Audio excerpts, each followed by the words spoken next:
Passando aqui no início só pra avisar que se vocês acabarem percebendo alguns cortes meio do nada, é porque eu acabei chorando um monte enquanto eu falava. E não ri de mim, porque com certeza vocês também fizeram a mesma coisa. Até agora aproveitem o vídeo aí. Opa, eu terminei a segunda temporada de ReZero já faz algum tempinho e eu fiquei enrolando porque eu acho que eu tenho bastante coisa pra falar, mas agora eu tô aqui já. A temporada foi dividida em duas partes, mas eu esperei pra englobar tudo num vídeo só porque fica mais prático. Enfim, eu quero começar falando sobre algo que infelizmente eu nunca vi ninguém comentando sobre, que é sobre o trabalho magistral da White Fox em adaptar ReZero. São 25 episódios de meia hora cada, sem abertura ou encerramento em praticamente todos. E eles ainda selecionam músicas que combinam tanto com o anime que eles colocam as músicas da abertura e encerramento nas cenas para poupar tempo de tela e adicionar uma maior quantidade de conteúdo possível, sem parecer algo rushado ou que não encaixou bem. Cara, ao meu ver, é assim que se adapta uma light novel. Uma novel, ela necessita de mais tempo de tela porque o conteúdo em um curto intervalo de tempo é muito maior do que em um mangá, por exemplo. Você deixar o padrão de 23 minutos com abertura e encerramento acaba cortando alguma coisa que poderia ser importante pro enredo. 23 minutos de episódio, tirando 3 por causa da abertura e o encerramento, são 20 minutos de conteúdo, não tem como. Se liga na matemática avançada. São 25 episódios na temporada. Multiplica isso por 9, que são os minutos extras, e divide por 20, que é a duração comum. Dá 11,25 episódios extras. Isso é gigantesco em termos de pacing e material cortado. A White Fox está literalmente nos dando 36 episódios escondidos em 25. ReZero tem um potencial absurdo e o estúdio adaptando dessa maneira só acentua isso ainda mais. É incrível. E eu realmente torço para que os demais estúdios comecem a fazer isso também. Daí a gente nunca mais vai ter aquele problema de light novel sempre ter uma adaptação merda. Até agora, esse é de longe o melhor arco da história. E se agora já tá assim, imagina o arco 5 ou 6. Eu não vou conseguir esperar a New Pop lançar as novas aqui, então eu acho que eu vou pra web nova em algum momento ainda desse ano. Como todos os arcos anteriores de ReZero, esse também é muito fácil de resumir. O arco 1 é impedir a Elsa de matar a Emilia, o arco 2 é descobrir quem tá matando o Subaru na mansão, o arco 3 é pra parar o ataque do culto das bruxas e dar um pau na baleia branca, e o arco 4 é pra sair do santuário. Mas não é como se as coisas fossem tão simples assim, só foi a parada mais complexa até agora. É uma quantidade imensa de coisa acontecendo, personagem novo pra lá e pra cá, merda pra um lado e pra um outro, desenvolvimento incrível de enredo e de personagens e a narrativa contando tudo da maneira mais clean possível. Eu amo demais o paralelo que tem com o início dessa temporada e o final da primeira, que traz aquela sensação de dever cumprido e uma felicidade por ver que tudo tá finalmente dando certo. Mas em questões de segundos, todas as merdas possíveis acontecem ao mesmo tempo. Todo aquele sentimento de um trabalho finalmente valendo a pena é imediatamente tirado de nós, fazendo tudo recomeçar do zero. Em histórias, esse é um dos elementos que mais devem ser bem trabalhados para fazer o espectador ou o leitor querer continuar acompanhando. O bom trabalho de subverter expectativas quando você menos espera, fazendo com que o autor fique com nossos sentimentos na palma da mão dele, é o que eu desejo quando eu vou consumir alguma obra. Saber brincar com o nosso emocional, tirando nossas esperanças no melhor momento, mas quando a gente menos espera, ele nos devolve de novo. Shingeki e Steins Gate abusam demais disso e é por isso que eu amo tanto elas. Todo mundo já sabe que ReZero não se trata de como o Subaru vai derrotar os seus inimigos ou como ele vai fazer para os outros gostarem dele, mas sim sobre como o Subaru aprende a se tornar uma pessoa melhor. Depois que você começa a assistir, você entende que a obra é sobre autodescobrimento e, infelizmente, eu vejo algumas pessoas aí que acabam não entendendo isso. Essa temporada começa com a Aren sendo apagada da memória dos outros, exceto do Subaru. Depois de morrer tantas vezes em busca do resultado perfeito, dessa vez ele não foi capaz de salvar a pessoa que o via como um herói. Ele se culpa muito por ter deixado isso acontecer. Até esse momento, eu acho que ele nunca tinha ficado tão triste quanto agora. Mas é super compreensível. Imagina um sentimento de perder a pessoa que te salvou de você mesmo. E mesmo tendo o poder de voltar no tempo, ele não consegue fazer nada. Por isso ele se critica por não ter sido capaz de fazer alguma coisa. Mas é quando a Emilia lembra de que ele não tá sozinho. Detalhe pra quando o Subaru pede pra Emilia fechar os olhos, quando ele tá chorando, ela abraça ele, mas de olhos fechados, assim como ela prometeu que ia fazer. É muito bonitinho. Mas voltando, esse é o ponto da primeira parte da temporada. O Subaru não precisa se forçar a carregar toda essa responsabilidade sozinho. Ele tem pessoas ao seu redor que podem dividir esse sofrimento com ele. Uma coisa que ele se nega a enxergar. Eu acho incrível como em ReZero, as sequências mais impactantes e os pontos mais altos da obra são quando os personagens param para conversar sobre seus sentimentos e não batalhas intensas ou morte de outros. Algo tão trivial, mas que recebe um foco tão único e especial que faz o anime ser tão incrível como ele é. E como o episódio 18 da primeira temporada, aqui a gente também tem um episódio inteiramente introspectivo que mostra sobre o que a série se trata. O episódio 4 é perfeito. É aqui que de fato a gente entende tudo que o Subaru passou até o presente. E ainda acaba dando uma contextualizada no primeiro episódio. Depois que o Subaru é acordado pelo pai dele, que é a coisa mais incrível do mundo, cara, o pai dele é uma figuraça. A gente vê que o quarto dele é lotado de mangás e figures, nos mostrando que ele também é um otaku, assim como todo mundo que tá assistindo. Nos é mostrado que ele também é um hikikomori, alguém recluso, que não vai à escola e que não tem amigos. A gente vê que ele simplesmente desistiu da vida. Para ele, a vida não tem sentido nenhum. O Subaru é um reflexo maravilhoso de uma boa parte dos jovens de hoje em dia. É exatamente isso que faz a gente simpatizar tanto com ele. É muito fácil você se enxergar no personagem. E é muito angustiante ver ele passando pelas ruas da cidade com um olhar vazio e de cabeça baixa. Cara, ter uma visão distorcida de você mesmo é a pior coisa que existe. Isso te incapacita demais e faz você achar que sua vida não tem brilho nenhum, fazendo você não apreciar as coisas que acontecem à sua volta. É um sentimento autodestrutivo e letal demais. Te faz pensar que você é inútil e que não tem sentido nenhum em continuar vivo. Subaru sempre quis que os outros repreendessem ele por conta de ser um recluso. Assim ele conseguiria entender que os outros se importavam com ele. Mas os pais dele nunca fizeram nada. Tudo que eles fizeram foi dar o máximo de suporte que eles conseguiam. Quando pequeno, o Subaru sempre viveu na sombra do grande Natsuki Kennedy. Ele era o melhor em tudo que fazia, mas ninguém o elogiava porque era o esperado do filho do Kennedy. E é natural você querer impressionar as pessoas que colocam expectativa em você. Mas a longo prazo, isso só destrói você cada vez mais. Você sempre é comparado a alguém, então você acaba não tendo uma identidade própria. Você começa a fazer coisas não porque você quer, mas porque os outros esperam isso de você. E imagina toda essa responsabilidade em cima de uma criança que não fazia ideia de nada. E não suprir as expectativas impostas sobre você faz com que você pense coisas como por que eu não sou bom o bastante? Ou por que eu não consigo fazer isso? Quando você acredita que não consegue fazer nada, você acaba por perder a habilidade de tentar. Esse é o tipo de pensamento que o Subaru tem. É difícil você viver não acreditando no próprio potencial. Ou pior, sem saber quem você mesmo é. Quando o Subaru é invocado para esse mundo, lá na primeira temporada, é bem comum a gente reclamar dizendo que ele não se importou nem um pouco com esse fato e se adaptou muito rápido. Mas o Tapei foi lá e meteu uma importância imensa nisso. Como eu falei mais cedo, ele não se importou com isso porque ele já tinha desistido daquela vida. E agora que ele teve a chance de recomeçar tudo, sem se preocupar com o que os outros pensariam dele, podendo finalmente ser o herói que ele sempre quis ser. O que não deu muito certo. Ele não soube lidar bem com o fato de ser o herói da Emília e diversos outros fatores. Ele tinha falhas, inseguranças e ele nunca passou por nenhuma experiência daquele tipo. Então é óbvio que ele não ia saber o que fazer em momentos assim. E no episódio 18, quando ele estava abaixo do fundo do poço, porque o Subaru abordou o preconceito que a Emília sofria da pior maneira possível, traiu a confiança dela, tudo porque ele não conseguia entender o sentimento dos outros. Naquele momento, ele de novo abandonou a vida. Mas, diferente da primeira vez, agora ele teve alguém com quem mostrasse o caminho. Arin mostrou perfeitamente como ele era alguém incrível e necessário para os outros. E mesmo se o próprio Subaru não acreditasse nele mesmo, ela iria. Foi nos episódios mais bonitos que eu já vi. Foi com essas palavras que ela foi capaz de fazer o Subaru reconhecer o próprio erro. Levando pro último episódio da temporada, onde ele finalmente conseguiu deixar mais claros os sentimentos dele pela Emília. O próprio teste do santuário fechou perfeitamente o passado dele, com o Subaru vendo o quanto ele falhou em perceber todo o suporte que os pais dele deram. Mesmo depois dele ter desistido de viver, eles nunca o trataram diferente. O Subaru ficou tanto tempo com esse pensamento destrutivo que acabou se forçando a acreditar que ninguém apoiava ele, quando era exatamente o contrário. É muito louco ver o protagonista desistindo de tudo em uma obra onde a mensagem principal é que, por mais escuro que o caminho seja, no final sempre vai ter luz. Depois daquela conversa magnífica com a mãe dele, dessa vez ele finalmente conseguiu se despedir com um sorriso no rosto. Ainda é bem triste pensar que ele provavelmente nunca mais vai ter a chance de conversar com os pais deles de verdade, mas aquela última reflexão da mãe dele, o que importa não é o começo ou o meio.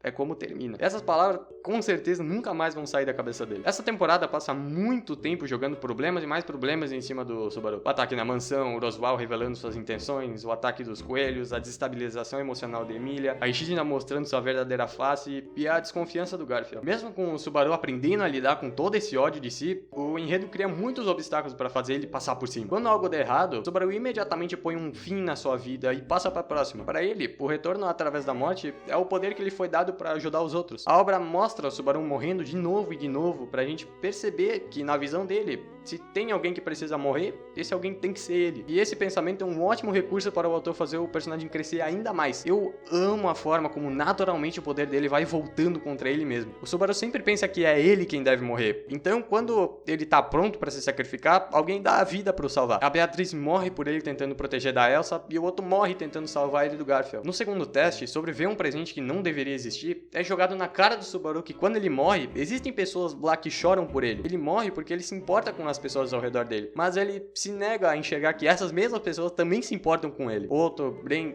Petra, todos eles dariam a própria vida pelo bem dele, como já foi mostrado. Esse teste é um ensinamento sobre dar valor à sua vida. E jogar a sua vida fora porque as coisas não deram certo é aterrorizante, principalmente para aqueles que ele deixa para trás. Ele é obrigado a ver toda a dor e sofrimento daqueles que se importam com ele. O sofrimento momentâneo dele não é nada comparado à dor que os outros vão sentir eternamente. Com o final dessa season, me entristece ver que ainda existem comentários negativos sobre o Subaru. Mas uma coisa que eu não consigo aceitar é que falem que ele é overrated. Na primeira parte ainda tiveram milhares de cenas que já destroem esse argumento, mas de todas eu queria dar uma ênfase pra desgraça daquele episódio 8 que me fez pegar trauma de coelho. E me impressiona a cena ter entrado completa, sem qualquer tipo de censura nem nada. A primeira coisa que o Subaru faz depois que ele volta é sentir o próprio corpo e bater a cabeça no chão em angústia e desespero. Como tu consegue olhar pra isso e dizer que ele não é nada demais? Meu Deus! A direção em alguns episódios também é incrível, né? Aquele episódio lá que ele sai do santuário e encontra a Sata, ela... Nossa senhora! Arrepiei todinho naquilo. A voz daquela praga aumentando cada vez mais, pipocando várias coisas na tela, uns sons bizarros de fundo, e a própria cara do Subaru assustava muito. Também tem as várias fotografias lindas que tem em diversas cenas. Foi um trabalho muito bom. Por mais que tudo isso tenha decaído um pouco em comparação à primeira temporada, ainda ficou excelente. A Echidna também é uma presença gigantesca dentro do arco. Não só porque ela é uma bruxa, uma figura tão polêmica e importante dentro do mundo de ReZero, mas também porque ela se tornou um pilar emocional pro Subaru naquele momento. Ele sempre teve que sofrer sozinho por conta do seu poder, e é muito angustiante não conseguir compartilhar isso com ninguém. E essa cena pega facilmente top 3 da temporada. Que cena linda, cara! Ele conseguindo jogar tudo pra fora é muito significativo, tanto pro enredo, né, pra situação, quanto pro próprio personagem. Ele finalmente conseguindo colocar todo aquele sentimento em palavras e ver como ele vai desabando aos poucos cada vez que ele vai e fala e grita mais sobre o retorno. Só o fato de ele conseguir falar sobre o retorno através da morte já tira um peso imenso das costas dele. Era ele chorando e eu berrando assistindo aquilo. E a Echidna confortando ele. Nossa, lindo demais, cara. Eu amo como, nessa altura, ver ele chorando machuca mais do que qualquer outra coisa. O encontro das bruxas também é incrível. Depois de ser confrontado diretamente e questionado sobre seus pensamentos, ele finalmente entendeu que a vida dele tem valor e que há outras pessoas que se preocupam com ele do mesmo jeito que ele se preocupa com elas. Acho que todo mundo que assistiu teve essa mesma experiência minha. Ele achava que a única função dele era morrer até encontrar a melhor saída, abusando demais do retorno através da morte. Ver tudo isso me quebra de um jeito indescritível. Mas, graças às bruxas e principalmente ao show que a Sata ela deu, ele finalmente pôde colocar a cabeça no lugar e perceber tudo por conta própria. E pra fechar de vez o seu passado, o Otto gritando com o Subaru dizendo que se ele tá perdido, sem saber o que fazer, ele deveria falar com as pessoas que se importam com ele, que o consideram um amigo. Ter com quem dividir a dor faz você ter conforto em saber que não precisa aguentar tudo sozinho. Assim como você compartilha seus momentos de felicidade, você também deveria fazer a mesma coisa com os momentos tristes. Mudando o tópico, vocês não acham que o design de algumas bruxas aí foi só pra agradar uma massa de fãs? Tipo, a Sekhmet tem cara de bruxa da luxúria e a Carmilla tem cara de bruxa da preguiça. A Minerva é uma Mahou Shoujo, foda-se, e juntando a Carmilla são 4 crianças. Ela, a Pandora, a Daphne e a Typhon. Primeiro, meio que muito na cara que é só pra atiçar fandom. Segundo, que como crianças conseguem se tornar bruxas? As outras até que podem inventar alguma desculpa aí, mas meu Deus, a Typhon é literalmente uma criança, ela age como se fosse uma. Então, por que crianças? Como? Mas é aqui que eu entro em contradição, meu amigo. O design da Daphne é lindão. Aquele ser vivo caixão aranha é muito da hora. Mudando de tópico de novo, eu gostei muito de como o verdadeiro antagonista nesse arco não é o Roswaal ou qualquer outra coisa aí que falam. O verdadeiro antagonista é simbólico. A ideia de estagnação que passa por trás de cada obstáculo do santuário. O Roswaal tá preso nos 400 anos, acreditando na permanência dos sentimentos e tentando fomentar suas próprias fraquezas nas outras pessoas pra manipulá-las. A Elsa tá desesperadaça querendo recuperar o sentimento de calor do passado. A Beatriz continua presa naquele contrato com a Echidna. O Garfield tem medo de que o mundo fora do santuário seja grande demais pra ele proteger. O próprio Subaru com seu poder e a Emilia com uma dependência tóxica nos outros. By the way, o Roswaal cresceu bastante como antagonista nessa temporada. Toda essa parada dele ser muito preso ao passado e acreditar que os sentimentos não mudam, mas só levando em conta a sua própria experiência e tentando colocar esses pensamentos no Subaru, que por mais que ele afirme que são iguais, o Subaru é completamente o oposto dele, que gera umas discussões muito da hora. Pô, meritíssimo também pra dublagem do Yusuke Yuki Kobayashi e do Takehito Koyasu. As performances emocionais de ambos são perfeitas, dá pra sentir nitidamente o que cada um sente. Tem a Emilia, que finalmente ganhou um destaque merecido. Desde o início a gente sempre viu ela como um ideal de pessoa perfeita, e o que contrasta bastante com o Subaru. Ela não demonstrava sinais de fraqueza e sempre estava bem altruísta, independente da situação. Mas gradativamente durante essa temporada a gente vai vendo como esse ideal é rapidamente destruído. O anime mostra perfeitamente que até mesmo aquela pessoa que sempre acreditou ser perfeita não se vê da mesma forma que você a vê. E se a gente parar um pouquinho pra ver, eu amo o paralelo que tem entre o primeiro episódio do anime e o episódio 15 dessa temporada. Como a gente viu no passado dela, ela nunca conseguiu fazer nada para salvar os moradores da floresta. E até o Puck libertar as memórias dela, a Emilia era dependente demais das outras pessoas. Tudo isso somado com o preconceito que ela sofreu por ser idêntica à bruxa da inveja, ela tinha medo daquelas memórias aparecerem, porque só provaria pra ela mesma que tudo o que aconteceu de ruim em sua vida foi culpa dela, mesmo isso não sendo verdade. A Emilia não tinha confiança em si mesma, e isso é simbolizado por ela não conseguir ver seu próprio reflexo durante o primeiro teste. Mas depois daquela discussão linda que ela teve com o Subaru no episódio 15,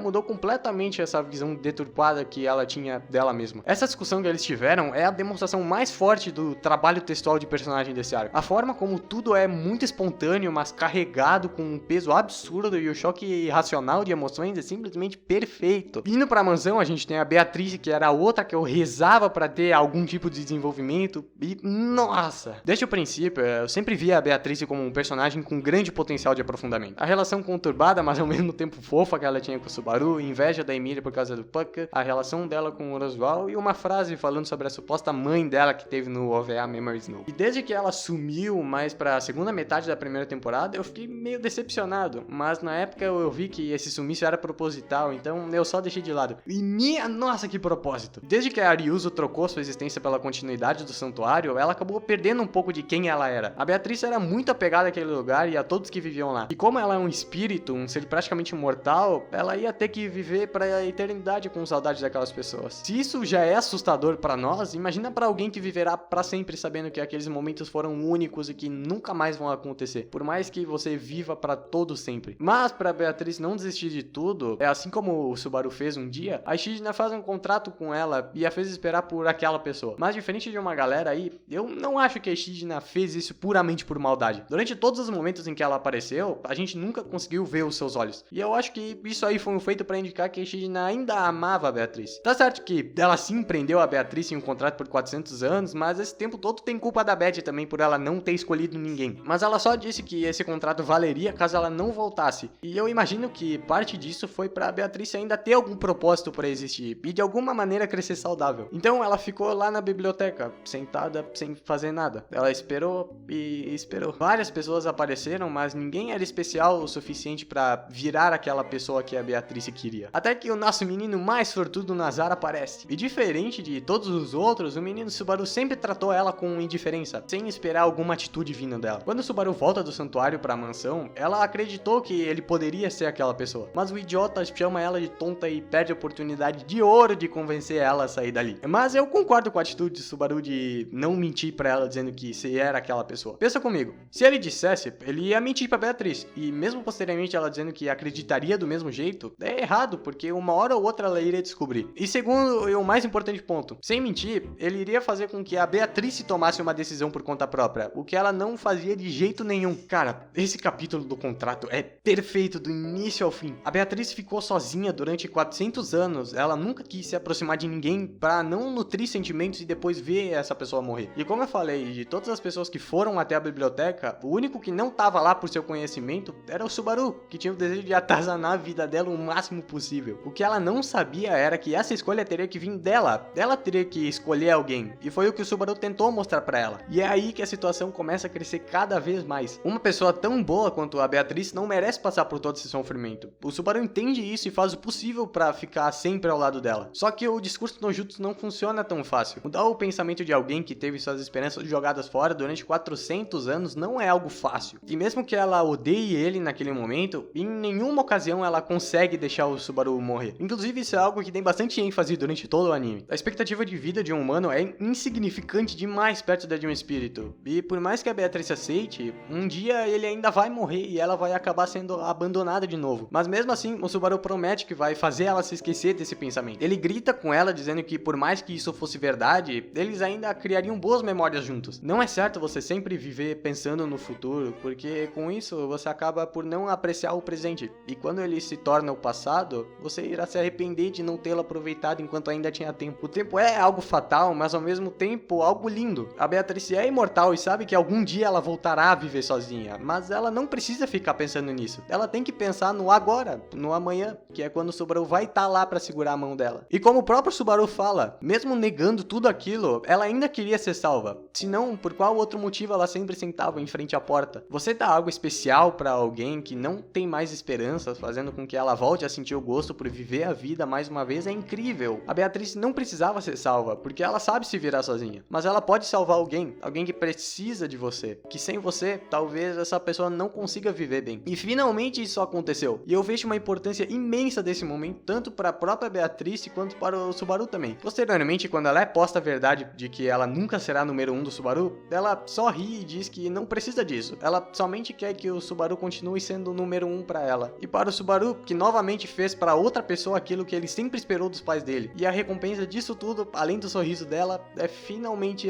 chamando o Subaru pelo nome. Algo que até a gente fica feliz por ter acontecido. E para finalizar com chave de ouro, fora ver o Roswell apanhando de todo mundo e a Beatriz dançando com a Petra, é aquela cena magnífica do Subaru se tornando o cavaleiro oficial da Emília. Onde mais uma vez a gente sente aquele sentimento de dever cumprido. E dessa vez parece que é mesmo o dever cumprido. Eu não acho que vai dar uma merda instantaneamente como foi essa temporada. Antes de finalizar, eu ainda tenho duas coisinhas pra falar. A primeira é que infelizmente o anime cortou o capítulo de ressurgimento do volume 15. O que é uma pena, porque ia dar um gancho fudido. Lembra daquela Ryuzo que falou com a voz da Ishida em algum dos últimos episódios? O 24, talvez? A Ishida assumiu o corpo daquela Ryuzo e se autodenominou como Ômega. Cara, sem comentários. E o segundo é que mesmo com essa temporada tendo acabado, eu ainda vi uma galerinha reclamando, dizendo que boa parte dela foi focada em personagens secundários e não no Subaru. Cara, na primeira temporada choveu gente reclamando que qualquer outro personagem fora o Subaru era pior que Porta. E agora que eles estão ganhando mais atenção, reclamam que o Subaru não foi o foco. Se decidam aí, pelo amor de Deus. Enfim, no geral, o desenvolvimento de personagem, enredo e narrativa são perfeitos em todos os sentidos, aprofundou muito mais coisa e trabalhou com exímio todos os recursos que tinha à disposição. Mas ainda pecou um pouco com a queda de produção e direção em alguns momentos, fazendo com que certas cenas não tivessem tanto impacto quanto eram para ter. Aí acho que era só isso aí mesmo. Até a próxima e tchau!